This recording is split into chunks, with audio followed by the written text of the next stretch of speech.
Hi, I we're went Brave Liaison. Fuck. that was so bad. So, your previous single, Swallowed, that dropped at the beginning of April, and it's been a massive success, isn't it? Like you've had it played on BBC Radio, Kerrang Radio, Radio X, and obviously the emo and alternative hour, which is obviously the most important one, on SG1 Radio, and over 20,000 streams on Spotify alone when I checked yesterday. How does it feel taking all of that in? Yeah, it's really cool. Like, obviously, when you write a song and we kind of record it together, you never, you know what you want it to do, but you've always got obviously those nerves about whether it will achieve stuff, whether people will connect with it. So to see people connecting with it so well, and it get us a lot of our it got our first ever full feature and rock sound and things like that. Yeah, like bucket list stuff for a band like us. So yeah, it's really really exciting. Yeah, for me, it was great to see Swallow get kind of like the recognition we felt it deserved. It's kind of one of those singles where, for once, we actually had a lot of other stuff we could have recorded, and we chose that one above everything else because we thought it would do well. So it's nice to see that other people seem to at least believe the same as we do. For me, seeing it on getting a feature on Kerrang TV was a real huge moment for me because that's the kind of music TV channel I grew up watching and listening to music to when I was a teenager. So that was a really special moment to come home one day, shut the telly on, and there we were. Yeah, that was awesome. Like, Mum, I've made it. I've made it. So, you describe your new single, No Two Sides the Same, as vicious on your Instagram. Can you explain what the song is about and the creative process behind that? Yeah, so the songs kind of are a nod to the world right now and the divide there is between the poor and the rich, and how there isn't really any two sides to it at the moment. It doesn't feel that way anyway. It just feels like the rich keep on getting richer. So it's about that. The vicious side of it comes from the fact I think it's definitely our heaviest song to date. I think we've gone a little bit heavier with it, which is it kind of happened naturally, but also intentional. Like we the music I feel like is slowly getting more and more that way, which is just us being us really, which is cool. And yeah, we just can't really wait to release this one. We recorded it with Tom Mitchener, formerly of Frank Carter and the Rattlesnakes. So we also did Swallowed with him, and it was just cool to follow that up with another one and create a real good working partnership there. Brilliant. Yeah, it's all your music. It has got very much it's about like social situations that are going on, whether it's the world, like the planet, or kind of as people. And I think that's really, really important. I think that's definitely what I got listening to your tracks. There is definitely a meaning behind all of it. And yeah, I think it's really important that you're doing that. Thank you. Yeah, it just seems to be like a massive, like someone says, a bit of a divide at the moment that we tend to touch on this track. They're just, I remember a point where you could probably get by on a humble salary of 30,000 a year, and just think that now it's just impossible to do that. Me living in Essex, the house prices are insane, mortgage rates are insane. All this stuff, all the boring side behind it is that it's just almost impossible to live now. Food prices through the roof. But I don't know how people that are still stuck on living in central London, these hard places to live, or any other areas that just can't struggle for work. It's really hard times for people, just normal people, and yet, like Tom says, the rich people just seem to be enhancing their net worth, enhancing their profile, and everyone else is struggling. Despite the fact we're now supposedly out of a recession, things just seem to be getting more and more difficult. But in terms of the creative process, this was a song that actually was sort of maybe partly born out of Tom having a bit of, what was it, you had a throat problem for a while, didn't you? You had a yeah, I don't know what happened, but I just completely lost my tonsillitis or something. Your voice just went. So it was kind of like, when it comes to the writing process, I'm not sure if it was just me and Jake feeling particularly vicious ourselves that day. We just kind of went a bit mad on the vocals, and it's actually the first song we've written that features a bit of a scream in there, which is not something that we've done before, but exciting to see how that goes down, I suppose. that's only is you decided to like just show up with your after telling us for years you can't. It felt like it needed it, man. It needed literally, right, how did you manage to know how to scream, right? Because literally, I was like, I want to learn how to scream. I just literally want to be like, somebody could do like cartwheels and it's like in the middle of like nowhere, you just break out a cartwheel. I wanted to do that with screaming. And then at Slam Dunk at the weekend, I thought I could scream. I think it was probably the cider making me think I could scream. How did you all of a sudden go, oh my God, I can do it? It sounds good. I'll be honest, I never knew that I could, and it just felt like it needed it there. And I think Jake just kind of was sitting in the control room recording me doing the sort of guide lead vocal for Tom to then reference when he comes to listen to it, and we took it to the real studio. Like when was demoing it, this is. And yeah, I never thought I could do it. I never thought I had it in me, but Jake kind of forced it out of me. Kind of confidence boosted me up so much that it just kind of slipped out. It's not really a scream; it's more of a growly, grumbly thing.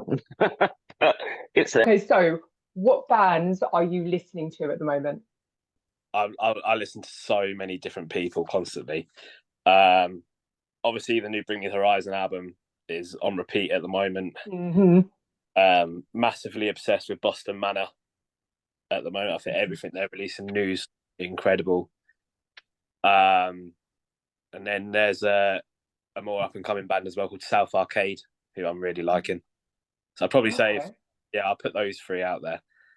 Yeah. Oh, I'll have a little listen to that last one. I've not heard of the last one. Have a little listen. Yeah, very much. I suppose I have since listened to Bring Me the Horizons album. Me and Tom spoke about it the day it came out. He said it's brilliant. I said, I haven't listened to it yet. I have now, and yes, it is fantastic. So that's very much on loop as well. As is the still probably a month after it's been released, the debut EP from a band called People, which I've been absolutely rinsing the fuck out of. It's very good. It's kind of born out of the embers of a band called Prestamico, which were doing pretty well. And I think two of their members decided to call it a day. And subsequently, this has come along, and they are absolutely fantastic. Probably my favorite band of the last 5-10 years is a band called Vukovi, who I just cannot seem to stop listening to. You may or may not have heard of them, but they're doing really well in their sort of slightly heavier scene. It's a safety band. Yeah. Yeah, they're a proper good band for me. Right up my street. I love that. I love hearing like different. So it's like, the question I always used to ask, like, who are your influences and stuff? And to be fair, it's normally like the same depending what age you are. But I love hearing what people are listening to like now, because I will binge a band and then I'll move on to the next one. And then when someone mentions a band and then you hear it and then you fall in love with it as well, it's like, that's what I do. I've got such an addictive personality that when I hear something, non-stop, repeat. Yeah. Normandy's when that came out as well. Oh, love that. Yeah. To be fair, Dead Poets Society, their latest album, had that on. But then I just love them in general. So, but there's so much. Like I could literally like. There's just so many good bands right now in the scene, and then you've got bands coming. Mallory Knox at Slam Dunk this weekend. Like, I'm definitely buying tickets to Mallory Knox's tour when they go back again. They're like one of my. I've had a Symmetry on again this week, but then to be fair, I normally for them weekly, anyways. So, I don't know why I'm plugging Mallory Knox, but because go on sale. Now I've just got competition. Don't worry. I'll kind of do a little snippet, edit that bit out, and then I'll tag them in it. And then just literally be like, there you go. If you want to share it, you've just got free PR. There you go. Hey, fuck it. It's his last ever show, but it was after they lost the singer. So they've done, to be fair, it was still a really good show, but I never got to see them with the original lineup. So I'm definitely going to try and buy tickets when they come out for the new tour, just so I can at least tick that box, Yeah. See, I saw them without the singer, without Mikey, because I don't know, it just felt weird. And I'd seen them so many times with Mikey, so it was like just not the same as it, like no. They're actually from the same place as me, so they're like, oh, cool. Yeah, we need them to like take us on tour with them or something. That's what we need. Okay. Well, we could do a little bit at the end. It's like, hello, I'm from Brave Liaison. Please, can you take us on tour? Yeah. And then I said, you've got some good gigs coming up, including Victoria's Festival in August, and that's alongside Biffy Clyro and Jamie T. I love Jamie T. Are you really excited? Yeah. Yeah. Can't wait. Like we've Biffy's like one of my favourite bands ever. Seen them so many times. And we have actually had the experience once. We played Isle of Wight Festival and they were playing the same day or the day after us. And we were laid in like our tent, like behind the stages, and like they were sound checking. So that was already like sick. So to like be on a lineup that they're on again is really cool. Like I can't wait for that. There's just the whole lineup's got like so many good bands on it, and we've never been to Victoria, so it's a new one for us, and yeah, we're pumped for that. Yeah, it seems like every kind of festival season has its highlight, and this is probably the highlight this year in terms of its gravitas, so to speak. It's just like it's a really cool festival, one that none of us, I don't think, have ever even been to as punters, but the lineup looks insane. Really nice to get down the south coast. We're going to be doing it alongside some of our other bands that we're sort of friends with, like Crystal Tides and help me, Tom. It's gone from my head. Covasex. No, Covaset, thank you. I just couldn't remember the fucking name. Crystal Tides and Covasets. Yeah, so it'd be really cool to catch up with some of them guys and see them again. We had a really fun time last festival we all went to together at 110 above. We ended up playing some silly game of like volleyball that wasn't with a ball. What was it with? Was it a shuttlecock? It was some kind of like little rice ball shuttlecock thing that one of the in Thailand. How do you even play volleyball with that?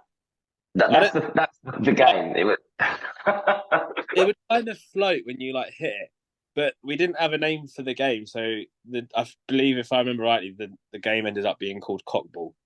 Cockball. It was cockball. Yeah. I think you've just ruined so many childhood memories for me now, because I used to be on the little cul-de-sac out the front with my sister playing shuttlecock, and now it's just it's just all gone now, isn't it? That's cool then. You were playing cockball and you didn't know. No, I didn't know. Oh God, there's something else to speak to my therapist about. What other gigs, apart from the festival, have you got coming up? A lot that we can't really say at the moment because we're kind of in like the planning process of finalising some bits for the end of the year, but we will be all the way around the UK playing some shows, so there'll be lots of opportunity to see lots of people, hopefully. That'd be amazing. That'd be really cool. Make sure, like, when you know whatever, let me know. Yeah, we will. That'd be awesome. Okay, and what is the best bit of advice you've ever been given?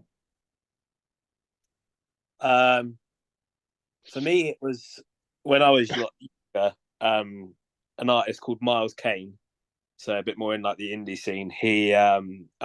I was lucky enough to meet him backstage at a festival, and he just said to me, like, I think he back then was like 29 years old or something like that, and he was just like, I'm only just really like making a living out of music now, and so he kind of just said, like, no matter what, just don't stop, like, just keep going, because the industry is like, it's such a cutthroat industry, and it's so easy. We see it every day at the moment, especially with like bands just giving up, and it's so easy to do that, but it just takes, like, we're seeing it, the more and more we're doing what we're doing, you learn from your mistakes of things that you should do in the industry. You slowly building up a fan base, because at the end of the day, you're never gonna have that fast movement into a bigger fan base until you've already got a fan base there that are telling people about you, sort of thing.